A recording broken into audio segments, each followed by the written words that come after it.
Bismillahirrahmanirrahim. Assalamualaikum warahmatullahi wabarakatuh. Hidup itu bergantunglah kepada Allah, jangan pernah bergantung kepada selain Allah. Nabi sudah mengatakan jika mereka bergantung kepada manusia, siap-siap akan ada kekecewaan. Kalau mereka bergantung kepada Allah, insya Allah akan senang dan bahagia dunia sampai akhirat, insya. Coba kita lihat kehidupan itu kalau sandar sama manusia, ya Allah senang kagak melarat. Ya, buat laki-laki banyakin sholat duhanya, yang istri borong doa dari suaminya, apa tahajud sama sholat duha. Kalau kita udah bergantung kepada Allah, insya Allah bahagia Pak, bahagia Ibu, rezeki mah sedikit banyak alhamdulillah. Lihat, kalau kita kan sekarang banyak kurang apa banyak lebihnya, sampai mati juga kurang. Betul apa enggak? Betul apa enggak? Udah dandan cakep, Allah kasih lengkap, mata, hidung, bibir, jidat, mau lebar, mau deket, kuping mau caplang, mau kecil, mau lebar, terserah. Allah udah kasih pas buat kita. Betul nggak? Coba lihat, bapak sama ibu tiap hari ngaca nggak? Ngaca nggak? Cocok nggak? Ibu ngaca, bapak ngaca, nama yang dikasih buat kita dari orang tua pas nggak sama muka kita? Pas nggak? Ayo jawab, ngepas nggak? Coba kalau saya diganti nama Asep, ngepas nggak? Tuh, sekarang kalau bapak yang nama Asep, hidung begini, ada begini, panggilannya Rifki, nyocok nggak? Allah udah ngasih kita tuh nyocok, nggak bakal kurang, dari Allah nggak bakal kurang. Kadang manusia itu sudah dikasih, syukur dong sama Allah. Kenapa? Ini loh hadiah dari Allah, bentuknya seperti ini nih. Ya, bentuknya udah seperti ini. Sekarang enggak, hidung lah dimancung-mancungin, dagu lah dipanjang-panjangin, mata lah disambung-sambung. Betul? Rahang lah dibedel. Tahu rahang? Nih. Dandan boleh, ngerapihin, ngerawat boleh, mau laki mau perempuan rawat wajahnya nggak apa-apa, tapi jangan dirubah dong. Berarti itu kan sudah menyalakan kodrat dari Allah. Udah begitu, udah cari gimana nyocoknya. Paham ya? Yang perempuan rambut dipanjang-panjangin, disambung-sambung, begitu dijambak copot, bagaimana kan repot. Ya, udah syukur aja, udah alhamdulillah. Kalau semua kita bergantung kepada Allah, senang bukan main.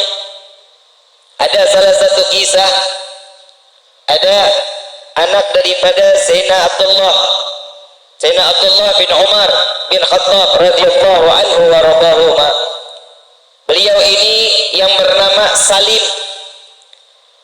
Sayyidina Umar punya anak Abdullah punya anak namanya Salim radhiyallahu anhuma. Salim ini orangnya taat ibadah kepada Allah, ngikutin jejak kakeknya Sayyidina Umar bin Khattab radhiyallahu anhu waradahu. Tatkala beliau ada di dalam Ka'bah lagi salat minta sama Allah, lagi munajat zikir kepada Allah, khalifah beserta rombongan datang. Begitu khalifah dengan rombongan di saat itu datang, masuk ke dalam Ka'bah, kebayang Pak, Bu, sholat di dalam Ka'bah, doanya ijabah langsung. Bukan di pinggiran Ka'bah, bukan, dibuka di dalam masjid Mekah Mukarramah, bukan, tapi masuk ke dalam Ka'bah, doa di hadapan Allah. Tiba-tiba khalifah saat itu duduk, sampingnya dia ibadah, dia sholat, dia minta, dia munajat, ditungguin. Salim tunggu selesai. Begitu selesai, lagi lengah sedikit, ditanya sama khalifah, wahai Salim, ada nggak apa yang kau inginkan? Disuruh ditagih sama pemimpin saat itu, khalifah pemimpin saat itu. Kalau kita bilang maku, kita bilang mah presiden lah ya, itu seorang khalifah.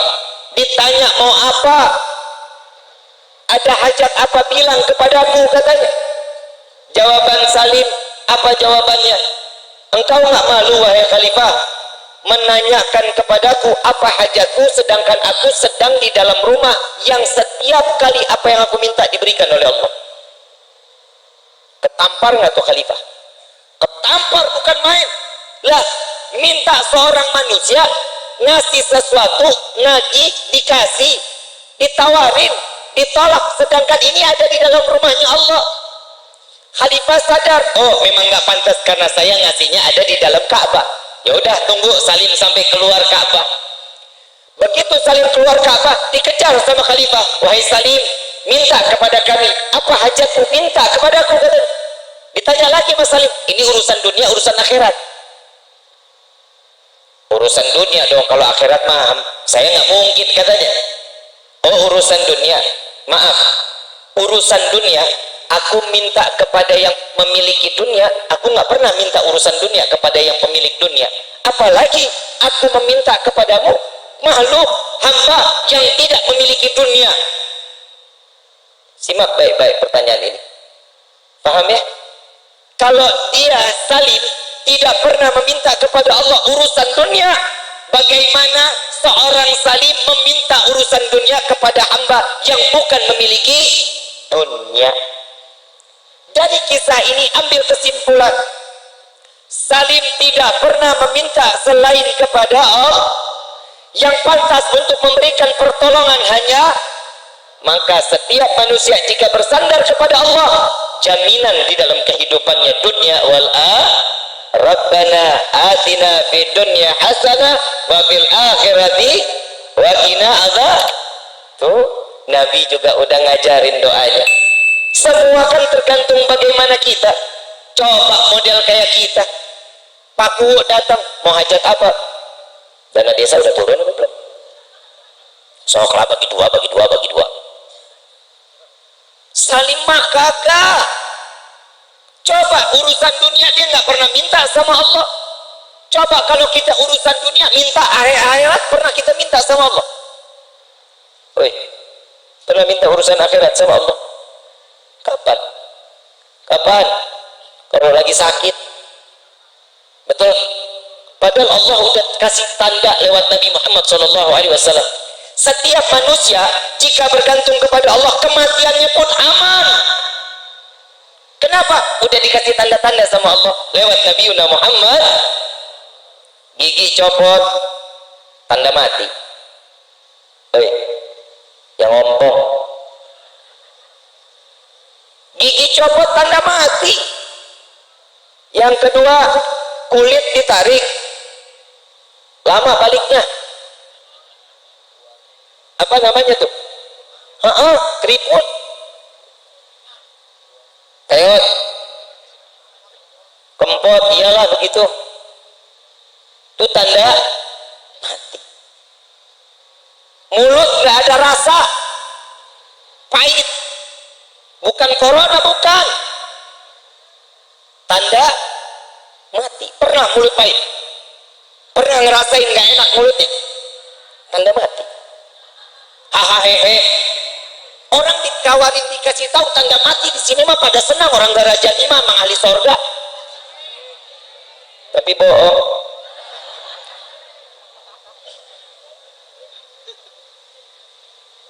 Nunggu uban, tanda mati. Lagi udah ubanan masih pakai legging aja lu. Ini Allah lewat Allah baik lewat Nabi Muhammad SAW. Ibu bapak yang dirahmati oleh Allah, apa sih yang kita harapin selain kehidupan senang dunia, senang akhirat? Dan jangan lupa, udahlah kalau kita urusan ibadah mah blow on, benar? Baca Quran kadang iya kadang kagak. Kalau lagi iya itu juga Ramadan juga minggu pertama, betul nggak? 1 juz nggak kelar satu minggu, benar? Tuh lihat. Tapi tolong diusahakan kita setiap hari lebih sering megang handphone apa megang Quran. Gak usah dijawab, dalam hati aja, padahal mah malu kalau dijawab, betul nggak? Sering baca WhatsApp apa sering baca Quran? Jangan dijawab dalam hati aja, kalau itu mah udah tahu. Betul? Yang nyelamatin kita WhatsApp apa Quran? Kenapa yang dibaca WhatsApp? Ini dunia udah mulai terbalik. Ibu bapak yang dirahmati oleh Allah, tolong sisain satu waktu aja, satu waktu sebentar, nggak sampai 1 jam juga nggak apa-apa. Ambil Quran, baca Quran. Bib, saya sibuk, nggak bisa sama sekali. Kalau udah kepepet banget, emang udah nggak bisa, udah sibuk bukan main, nggak ada waktu sama sekali. Minimal a'udzubillahi minasyaitonirrajim, bismillahirrahmanirrahim, alif lam mim, sadaqallahul azim. Gak apa-apa, yang penting tahu bahwa kita ini seorang hamba, tugasnya cuma ibadah. Kita baca Quran tinggal baca, nggak harus ngapal kayak para sahabat Nabi Muhammad SAW. Ini nih masalah di dalam hidup kita, makanya rumah tangga kita tuh ancur-ancuran, rezeki kita kadang datang kadang kagak. Kenapa? Karena kita sudah lupa sama Allah, seakan-akan kita nggak butuh sandaran lagi kepada Allah. Ibu bapak yang dirahmati oleh Allah, 1 tambah 1 tetap hasilnya 2. Betul? Gak bakal pernah menjadi 3, 4, 5, 6, 10. Gak akan. Tetap 1 tambah 1 hasilnya 2. Sama, rezeki banyak, dikit, semua dari Allah. Gak akan. Kita kalau udah dikasih segini, alhamdulillah, syukur aja sudah. Sandarkan diri kepada Allah, syukur kepada Allah. Disitulah titel seseorang akan dititipkan iman dan dijaga oleh Allah sampai matinya. Amin ya rabbal. Salah kalau kita punya sandaran ke orang lain, sandar kepada manusia lain, ya naudzubillah min dzalik. Bu, Pak, ada satu kisah. Ini kita masalah rezeki, saya bicara boleh? Boleh ya? Nabi Sulaiman ngelihat semut. Tahu semut? Semut lagi gendong gandum, lagi gendong, lagi jalan ke pinggir sungai. Ini semut dilihatin sama Nabi Sulaiman. Ada katak, kodok, apa? Bangkong. Iyalah itu ya. Padahal kodok, bangkong mas sarua ya. Ya begitu modelnya. Ini semut masuk ke dalam mulut kodok.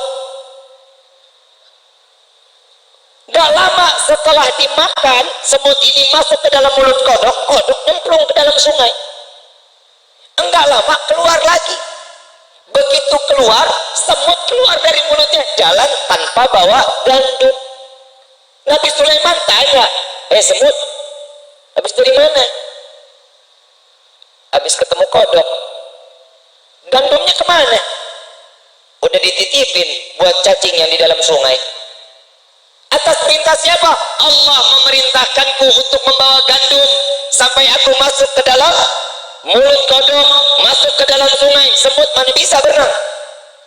Cara Allah, itulah wasilahnya Allah memberikan rezeki kita lewat siapa aja, dan itu targetnya betul sampai kemana target yang dituju oleh Allah. Amin ya insya.